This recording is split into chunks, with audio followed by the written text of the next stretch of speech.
One of my favorite stories is called the Allison story. And it's about one of the kids that I coached for 8 years when I was a swimming coach. She was an incredible person. She still is an incredible person. When she was a youngster, she just didn't have that belief that would take her to an incredible finish. Like so many of the people that we love, we know they have their potential, but they seem to stop themselves. And this is a story about a real breakthrough. I use this story in many of my programs to really bring everybody together and focused on the breakthroughs that they're about to experience themselves. But the story that I want to tell you about that'll set us on a track for some unbelievable things we're going to do today was about one of the children that I coached for all 8 years who was never a star. And her name was Allison. And the first thing I want you to do is get a visual image of Allison, because I know that all of you as leaders, if you were charged with the responsibility to hire someone for a particular role, you'd know exactly the kinds of qualities and characteristics you were looking for. Outgoing for sales, meticulous about details and operations, whatever it is. Well, swim coaches, we know exactly what we're looking for. What we want is an athlete who's about 6'11", who weighs approximately 4 pounds. This is perfect, all right? Especially if their arms are so long they can tie their shoes without bending over. This is a swimmer. Well, Allison was exactly the opposite. When Allison was full grown, she never hit 5 feet tall. She was 4'11". She was very petite. She was very small boned. All right? And the coolest thing about Allison physically, because I want you to really see her in your mind, the coolest thing about Allison physically was her hair. Allison had the brightest, most bowl-you-over, shocking, bright red hair. And she used to wear it in those days kind of like little orphan Annie, like poofed up in a trillion curls. And I used to tease her that her own personal weight training program was just trying to get her cap over all that hair. It was like, thing you get on it would bloff out. But she was a great kid, but she was never a star. She was the kind of person you'd love to have on your team right now. Why? Though she was a little bit shy, she'd be the first person to go to a teammate who was down and try to lift him up. She was intensely dedicated. She would miss practice never. When other kids would stay home for bumps and bruises or tired or sick or what, not Allison. She would come and she'd give her best every single day. But she was never a star. In fact, she was what we call in the sport of swimming, and I know you have them on your Staples team. I know you've probably seen this with your own kids. Maybe you've been this. She was what we call in the sport of swimming a drop-dead sprinter. And what I mean by that is she started things really well. It's kind of like that person who shows up 7:30, they're raring to go, 7:45, they're going, where's my coffee? I need my coffee. That's kind of the way that Allison swam. Now, Allison's best stroke, all right, the best stroke that she swam is the coolest stroke. If you know anything about swimming, it's a cool stroke. It's called butterfly. And butterfly is the power stroke. It's undulating. It's beautiful. It's got great hip motion. And as a drop-dead sprinter, she had quick speed. And for 8 straight years, I watched the same thing happen to this child that I adored. She would go out in her races like a rocket ship, up on top of that water, whipping down that pool, looking fantastic, out in front, close to the front. But for 8 straight years, the same thing would happen. With a half a lap to go, all of a sudden, the skies would open up, and a baby grand piano would fall from the heavens and would land right on Allison. And this beautiful kid that I loved would start to tie up. And the first thing that happened is her arms start dropping in wider because her body position and hips started dropping lower. She'd start struggling and starting to force her way instead of fly her way. She'd struggle harder, lactic acid building up in her arms and legs. The other kids beginning to press and press. She'd struggle harder now in absolute agony, face contorted, until about 8, 10, 12 strokes to go. The other kids would catch her, they'd pass her, until those last 6, 7, 8 strokes were utter agony. Barely able to get to that wall legally, keep her stroke legal. Dead last, crushed mentally, emotionally, physically, spiritually. So tired she could hardly get out of the pool. And for 8 straight years, she had the same instruction from her coach, who, keep in mind, just like you, wanted to be the best coach I could be, cared deeply about her, wanted her to have a real success. And for 8 straight years, the instruction was she was to come to me, her coach, right after a race, so I could talk to her, get her inspired, get her fired up. Right? And for 8 straight years, I did the same brilliant coaching job. This is brilliant coaching. She'd get out of that pool so tired she could hardly walk. She'd struggle over to me, and the first thing I'd do, I'd give her a great big old hug. And then I'd look her right in those eyes that usually shine so bright green, so full of joy, and now we're so dark and so hurt. And I'd look at her right in those eyes, and I'd say these highly inspiring coaching words. This is great coaching. I'd look her right in those eyes, and I'd go, Allison, you know, one of these days you're not going to die. And then I'd hug her again. And then I'd say, now go loosen up and remember, one of these days you're not going to die. Very inspiring, because off she'd go to the warm down pool thinking about not dying. Now, if I say to you, don't think of the number 3, what happens? 3 drops in your head. So for 8 straight years, guess what? The same thing kept happening over and over again. Now, the big deal in age group swimming is exactly like it is at Staples. Right? It's exactly like it is for your team. It's exactly what it's going to be for your children and for you. The big deal is to keep moving and growing. That's why you got 30 by 10. That's why you want to blow by those 60 numbers in customer satisfaction up in the 70s. You're always trying to set higher and higher standards. And in swimming, what you're trying to do is qualify for higher levels of competition. How do you do it? The same way you do it in your career right now. You got to meet and exceed those standards. And the big one that swimmers shot for on an age group level was called the Junior Olympics. How do you make it? You got to meet those standards. Well, I coached Allison 8 years. She never made it. She got close a few times, but swimming is like life. Because here's the truth. You guys just had an unbelievable 2005. What happens to your goals in 2006? They go up, all right? It's built in swimming. It's called age groups. See, when you're 12 years old, you're at the top of the 11 and 12-year-old age group. You're big, you're strong. You're looking at those scrawny little 11-year-olds and going, then you turn 13. And you go, whoa, they're big, they're tall, they talk deep, and they shave. Wow. Plus, the time standards get harder. Well, I coached Allison 8 years. She almost made it at the top of her age group, but then had a birthday, had to start up a much bigger mountain. Now, the last summer that I coached was a very emotional time, because I told the kids at the beginning of that summer that I was leaving coaching, which to this day is still the single most difficult decision I've ever made in my life. Because you're going to know one thing about me by the time we finish today. I am a coach. Nothing brings me more juice and joy than bringing out what's really inside of people, both individually and collectively. But I was leaving coaching for one reason, and that was I had no life. I had no life. Do you know that today the average American father spends less than 8 minutes a day in actual interaction with his children? And I didn't even have 8 minutes. I had no family, no prospects. All right, and though today is definitely about moving to 30 by 10, about getting better, about breaking through, it's about something that I believe must be there if you're going to do this in a long term. And I love the fact that Staples' goals are long term, and that is called balance. Today is just as much about balance, and I had no balance. So at the beginning of that summer, I told the kids I was leaving coaching. They were emotional, I was emotional, and the last meet that I would ever coach would be the older Junior Olympics at the end of that summer. Now you need to know one more detail. We had finished second in those Junior Olympics for 3 years in a row. We were the Avis of swimming, we were always second. And we were second to a team called Mission Viejo. Anybody ever hear of Mission Viejo? You know anything about swimming? They were the greatest swimming team in the world. We were always second to them. Now, that summer when I told the kids that I was leaving coaching, 2 really important things happened. First, without me knowing it, all my senior kids got together and made a pledge that they were going to win the older Junior Olympics this time, send me off as the championship coach, throw me in the pool with my clothes on. It's weird, but they do it. All right? And the cool thing wasn't that they made the pledge. You know what it was? It was that I didn't know they made the pledge. Because if I had known they had set that specific goal, you know what I would have done in an instant? I would have used every ounce of my influence to try to talk them out of it. Because there was no way. You see, on paper, in this 3-day Junior Olympic Championship, we were going to be second again, but at least 500 points behind Mission Viejo. They had just too many kids seated too high in relation to our kids, and if I had thought they had set such a ridiculous pie-in-the-sky, seemingly unreachable goal, I would have tried to talk them out of it so they wouldn't feel crushed after the first day when they were nowhere near it. But the first cool thing that happened that summer was I didn't know they set the goal. Second great thing that happened that summer, Allison finally made it. She qualified for the Junior Olympics. Now, if you were fast enough, you could qualify and swim 7 events.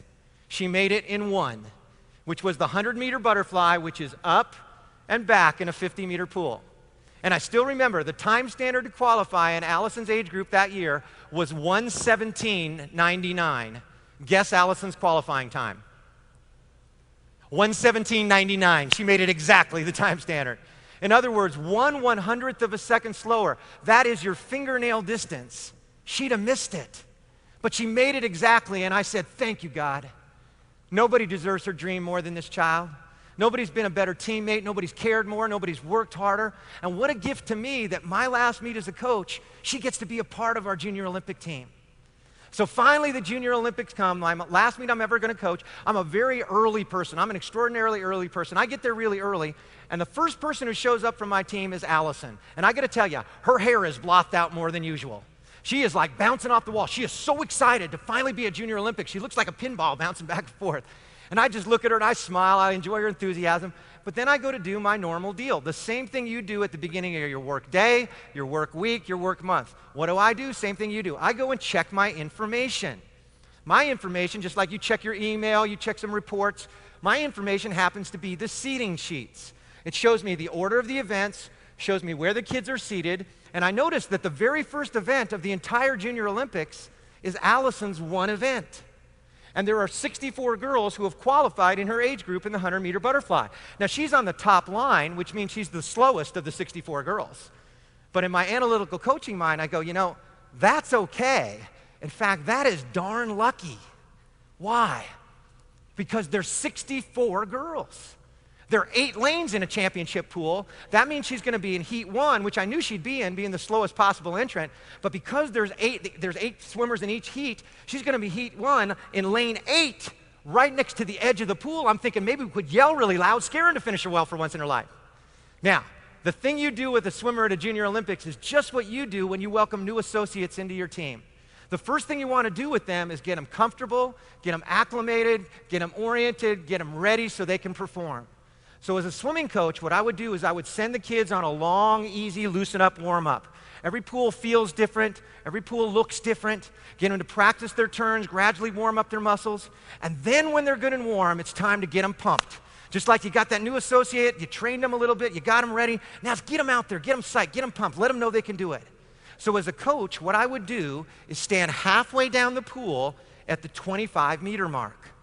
And then one by one, I'd have each of my swimmers do all-out 25-meter sprints. Get them psyched, get them revved, get them pumped. So there's little Allison up on the blocks, hair blothed out, green eyes shining, smiling. I just look at her, I go, ready? Hop, boom, she hits the water. She's whipping down the pool. Her hips are flying. She's looking fantastic. Remember, she's a drop-dead sprinter anyway. She's got quick speed. She whips by me. I never saw her look so good. I hit my watch. I get her 25-meter time. It's her best 25 by 0.2 of a second, which is quite a lot in 25 meters. And I don't know whether it was how great she looked when she swam that 25 or what her face looked like when I told her time, but something actually started to break through my thick skull, and I started to get an idea. And I looked at her and I said, Allison, how do you feel? She goes, Coach, I feel great. I said, Allison, you look awesome. When I said that, I think her hair actually got redder. I think it lit up a little bit. I said, Allison, you look awesome, and I got an idea. She goes, what is it, Coach? I said, Allison, do you know that when you swim your 100-meter butterfly, you're going to be in the very first heat of the entire Junior Olympics right here in the same lane, lane 8, where you just did your awesome sprint. She goes, cool, Coach, it's my lucky lane, lucky lane, lucky lane. I go, Allison, will you please just listen? All right. I said, Allison, when you swim the 100-meter butterfly, I'm going to stand right where we are now at the 75-meter mark. So you swam 50 meters, you made your turn. I'm going to be standing right here at 75 meters. Now she's sort of curious. She goes, okay. I said, Allison, when you breathe at 75 meters, now in butterfly, you breathe with your chin forward, both ears out of the water. You can hear really well, especially in the outside lane. I said, Allison, when you breathe at 75 meters, I'm going to yell one word to you. Now her eyes are getting really big. She's into it. She goes, what's the word, Coach? What's the word? I said, the word is the word now. She goes, great. She thinks about it for a second. She goes, what exactly does that mean, Coach, now? That's not a swimming term, is it? I said, Allison, when you hear the word now at 75 meters, I want you to envision and pretend that you just dove in the pool and are swimming the same 25-meter sprint you did just now when you were flying across the pool and you did your best time by 0.2 of a second. Remember how fast you felt, how your timing was perfect, how you were on top of the water? Remember how great you felt? She goes, yeah. I go, what's the word? She says, now. I said, that's right. Now go check in. She skips off going, now. Now, whenever you get a breakthrough idea, oftentimes the best part of that idea is not that idea. It's simply that it opens your eyes to things that were right in front of you that you weren't seeing before. See, I believe a closed mind is an incredibly good thing to lose. Right? But when I thought of this idea of now, I got another breakthrough idea. See, I knew that swimming, just like Staples, is absolutely a team sport. We have no idea how much we mean to each other. We have no idea how much Germany is affecting the United States. We have no idea how much each of us affects each other. But I saw it every day as a coach, and it was unmistakable. Because I saw that when we worked together the way we could work together, it was like the pool began to move downhill. And everybody caught that energy and moved with it. And when we didn't do that, it was like the opposite. So knowing this, I always did the same thing. I always sent all of my kids to the end of the pool to cheer their teammates on when they got to the turn. But when I thought of this now thing, I got a breakthrough idea. And instead of sending all the kids to the end of the pool, as I always had done before, I had about 100 total kids at Junior Olympics, I only sent half of them, which was about 50 of them. But then I gathered the other 50 kids, and I had them get right behind me at 75 meters. And I said, listen, when Allison swims in this very first heat, she gets to 75 meters, she takes a breath, I'm going to give you this signal. Boom. My hand goes down. Your job is to yell now so loud, water flies out of the pool, the bleachers break, and we scare them to finishing well for once in your life. Can you do it? And these kids, they got all this nervous energy. Yeah, coach, we can do it, we can do it. I got to tell you the truth. I knew my kids. They were my life. And I got to tell you, I hoped and prayed that with everything we thought of, with the 50 kids at the end of the pool, with them cheering their hearts out, with the 50 kids behind me at 75 meters, with them yelling now so loud the bleachers actually did break, and then hopefully with the pool being like slightly tilted downhill on the last 25 meters. With all of that, maybe Allison could go 1:17.5 or 6. Maybe she could improve 3, 4, 5 tenths of a second, because I knew the swim of her life had been the swim that got her into the Junior Olympics less than a month before. So I was just hoping and praying she could go a little bit faster, first for how good she'd feel inside to improve, but also to get our team off to a great start. So here it comes, the moment this child has dreamed of her entire swimming life. Imagine if it was your daughter, your son. Imagine somebody you care deeply about. Little shrimpy Allison out in lane 8, hair blothed out, green eyes shining, thinking now, now, now, now. The other 7 swimmers are ready to go, and the starter gets everybody in that swim stadium dead quiet. And he says, judges and timers ready, swimmers. Take your mark. Boom! Gun goes out. Allison hits the water. She's whipping down the pool. She's looking fantastic. Her timing is perfect. She is just flying along. By 25 meters, she is a body length ahead of the second place kid. And everybody on our team is getting totally excited, except me, because she's always ahead at 25 meters. It's the last 25 that I'm worried about. But then the first magic started. Because every time she took a stroke from 25 meters as she went towards the turn at 50 meters, what did she see at the end of the pool? What'd she see? Teammates, what were they doing? Cheering. I don't mean they were giving the royal British cheer. They're not going, oh, good luck, I hope you do well, lovely, all right? Notice I said royal for all the Britons here, all right? All right. They're not going, oh, good luck, I hope you do well. They're going bonkers. Their faces are bright red. They're illuminated. They're jumping up in the air. Their fists are flying. Their faces are red. They're yelling, go, Allison. What did they see in the pool as they looked down at Allison? You know what they saw? They saw the same thing your associates look at when they see you. They saw themselves. Why? All right, because she's from the same system, the same opportunity, the same training, the same preparation. If she does great, what does it mean to each and every one of them? It means I'm going to do great. And if she doesn't, something's going to have to be rebuilt. You talk about getting energy and electricity. She filled up with them. They filled up with her. And incidentally, who were those 50 kids to Allison in her mind? Besides her teammates and her friends, who were those 50 kids cheering their hearts out for? You know who they were? They were her heroes. They were the kids that for 8 years she had dreamt about making their team, the Junior Olympians, the kids she always looked up to. All right, you talk about filling up with something. Never underestimate the impact of your recognition, acknowledgement, and praise for the people who look at you the way Allison looked at them. You talk about somebody finding something she didn't even know she had. She filled up with them. She flew into that turn. She does the best turn I ever saw her do. She whips out of that turn. These kids are going absolutely bonkers. I get my 50-meter split. I look at my watch. I go, this is great. She could still die and do a great time. This is awesome. And then something happened that I will treasure for as long as I live. Through no coaching of mine, because I flat out didn't think of it. But you talk about synergy, you talk about one team. When Allison came flying out of that turn, all 50 of her teammates at the end of the pool were so connected to her, so synergized, so one, that as one, they got the same spontaneous idea. And as she pushed off that wall, all 50 of them as one came running around the corner of the pool. Remember, they're at lane 8 anyways, right on the outside. They came running around the corner, started running, and I mean running over people to join the other 50 crazy kids who are behind me at 75 meters. All of a sudden, I got 100 crazy kids on much less space in this stage, and I got to tell you, I was just a little worried they're going to bump me in on my swimmer, get her disqualified. And here comes Allison at 80 meters, still looking pretty good. 77 meters, still looking pretty good. She gets to 75 meters, she takes a breath. I go like this, bam. You hear this now, so loud.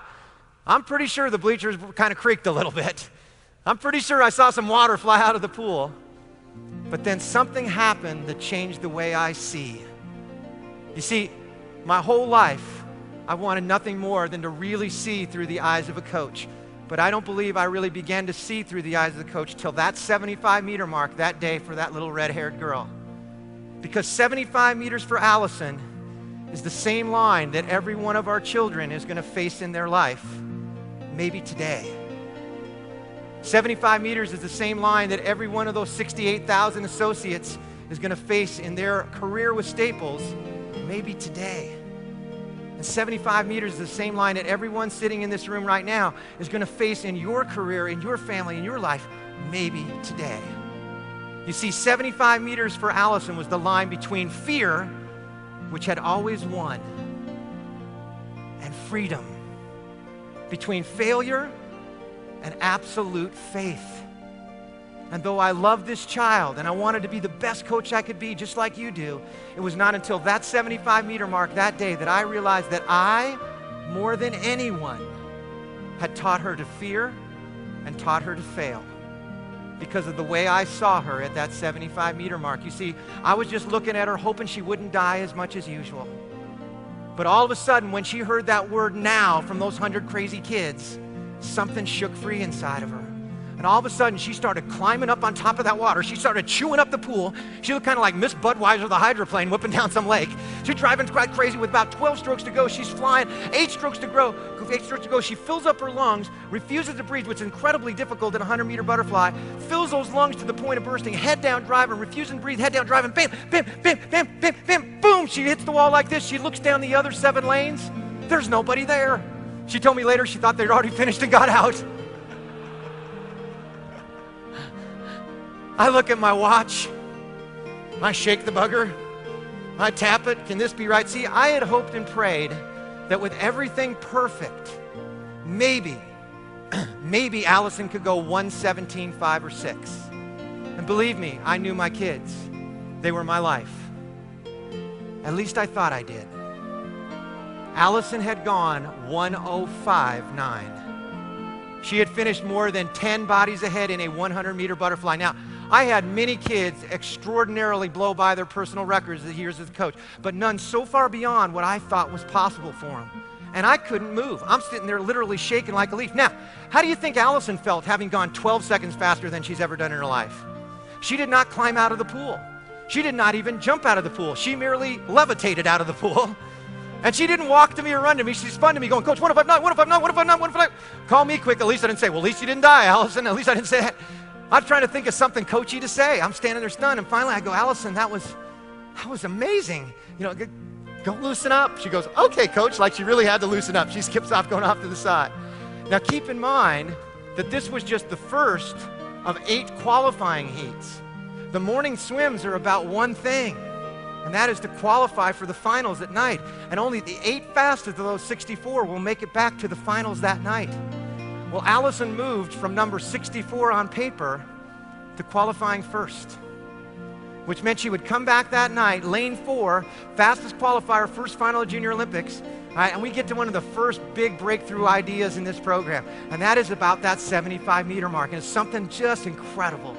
It says that whenever a human being or a team breaks through their 75-meter mark between fear and freedom, between failure and faith, between ego and we go, right, as powerfully, as joyfully, as completely, as utterly as Allison did that morning, they will never go back because something changes inside.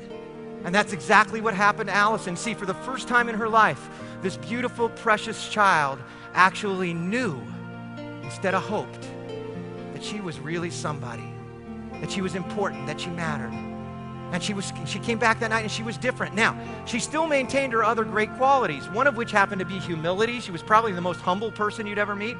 In fact, the girl who qualified second, who would be swimming right beside Allison in lane 5 that night, was Allison's all-time swimming hero. This girl had made the junior nationals at 12 years of age. Swimming World magazine had done a 4-page spread on her, and Allison had cut out her pictures and put them up all around her room. It's probably the only time that a fastest qualifier in a junior Olympic final hoped to get an autograph from the second fastest qualifier on the way to the final. But Allison was different, and she came back that night, and she went even faster.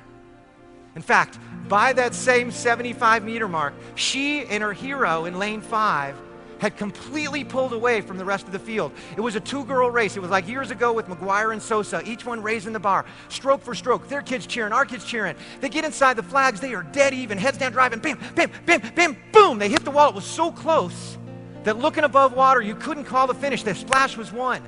So everybody in the swim stadium did exactly the same thing. Everybody whipped their head around, look at a big electronic scoreboard, because they hit electronic touchpad. Their time and places flashed out to the 100th of a second. And Allison had finished second by 2/100ths of a second. But she had gone even faster, more than 2/10 faster. She had gone 1:05.69, more than 2/10 faster, and something incredible happened then. You know what it was? It was when Allison finished second that night, she still knew she was a champion. How many times have you seen somebody you love go out and do the best job of their life? Work harder, greater result, greater performance, but they finished 7th or 2nd or 18th, or they got a B+ instead of an A, and they tried so hard. See, almost all of us have been raised with a culture that says success means there is one winner, therefore everyone else, not someone else, is a what? Loser. We didn't teach that. We taught a definition of success that is exactly the one that John Wooden used to create the most successful teams in college basketball history. Our definition of success said that success is peace of mind. And it comes from one thing. It comes from knowing that you've given the best of which you're capable. In other words, if you have to look at the scoreboard, you don't know. You got to look inside and know you gave it all. We taught this every day.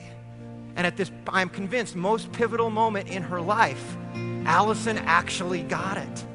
In fact, when she saw where she had finished, she and her hero saw where they'd finished. Her hero in lane 5 leans across the lane line, gives Allison this giant hug, looks her right in the eye and goes, "Allison, that was an awesome race." Allison jumps out of the pool beaming. She skips by me. She goes, "Coach, I really don't need to talk to you. She said I did an awesome race." I got to tell you, that was one of the best moments in my coaching career, because how easily she could have felt crushed when she needed to feel ecstatic. She gave it all. Now, something happened to our team that day, which is what today is all about. In fact, what these past few days has been all about. And after Allison went 1:05.9 that morning, something happened to our team that I want to happen to this team today. It's something that I now call the Allison factor. Because after Allison went 1:05.9, our kids started going bonkers. If they were seated 40th, they'd qualify 7th and make a final. If I thought with a perfect swim they could improve 1 second, they'd improve 3 and 4 seconds. This was the best coaching job of my entire career. For 3 days, I stood on the side of the pool and went, "Holy cow. Wow, woo." Every now and then I'd throw in a, go loosen up, but kind of sound like a coach, but mostly I was just trying not to mess it up. Now, didn't stop there, never does. The Allison factor goes where it really needs to go. And there was another teammate affected that day, just as deeply, maybe more deeply, that I know affects every single human being in this room. And it was a teammate who did not swim. It was a teammate by the name of Allison's father. Now, I had known this man for 8 years. He was a nice man, but I would say arguably the least emotional humanoid on the planet. Now, I knew he cared about his daughter for one reason, which was he usually showed up. And that was it. He never cheered for her. He never went to her when she was down to console her or congratulate her when she did well. In fact, he had the same MO. I watched this for 8 years, whether he was going to a practice or a meet. He was the most voracious big novel reader I've ever seen, and he would get as far away from the pool action as he could, and this man would read all day long. I'd watched it for 8 years. But that morning when Allison went 1:05.9, as I'm still kind of stunned, this least emotional humanoid comes out of the stands walking towards me kind of like this. And I got to tell you, had I been a little bit together, I probably would have run, but I was not that together. And before I can even think, this man who's never shown the slightest emotion, he gets up to me, he throws his arms around me. And I must tell you, until I had my own 2 daughters, nobody has ever held me that tight, that long, without talking. He's holding me so tight that he's got his chest pinned up against my chest. I feel his heart literally pounding into my chest. He's shaking and quivering, but he's not talking. He's just holding me. Held me for it seemed like an eternity. Finally, he lets go enough to hold me by my shoulders. He's shaking like a leaf, and I look at this man who's never shown the slightest emotion. He is literally pouring tears, which is big trouble for me because I cry at openings of supermarkets, so I'm gone. Okay, so he's crying, I'm crying, nobody's talking. He's just looking at me with this look of awe and wonder and confusion all rolled into one. And finally, he ekes out in a whisper the question he'd come to ask me. He says, "What did you do to her?" And I said something brilliant like, "I have no idea." And then I said something that was much more accurate and much more appropriate. I said, "You know, there was so much more in Allison than I ever dreamed of. I just didn't see it. She's the one. She's incredible. She did it." And this man hugged me again. He held me another 10 seconds, shaking like a leaf, and then he wobbled off. Probably my favorite part of the story now, because I look at life simple. I have 2 jobs that above all, and that is father and husband. And that night, something happened that was even better than Allison going faster. Something that if I had to choose, I would even put a tiny bit better than her knowing she was a champion, though she happened to hit the wall second. Because that night, when Allison swam her final, standing right behind her timers in lane 4, illegally I might add, was her daddy. And he cheered his lungs out for his little girl. In fact, probably the only person in that swim stadium who did not bother to see where she finished was her daddy. He was too busy, because as soon as he could, he rushed to the edge of the pool, he reached down, he picked her up, he wrapped his arms around her, he's getting soaking wet, he's laughing, he's crying, he's telling her how proud he is to be her daddy, how much he loves her. And when I saw Allison in her daddy's arms, I realized something about breaking through that I've tried to remember every single day since. And it's the best part. I realized when I saw Allison in her daddy's arms that we never, ever, ever, ever break through alone.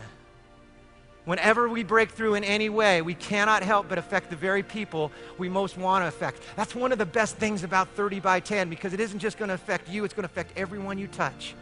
And I never saw it more clear than I saw in Allison in her daddy's arms.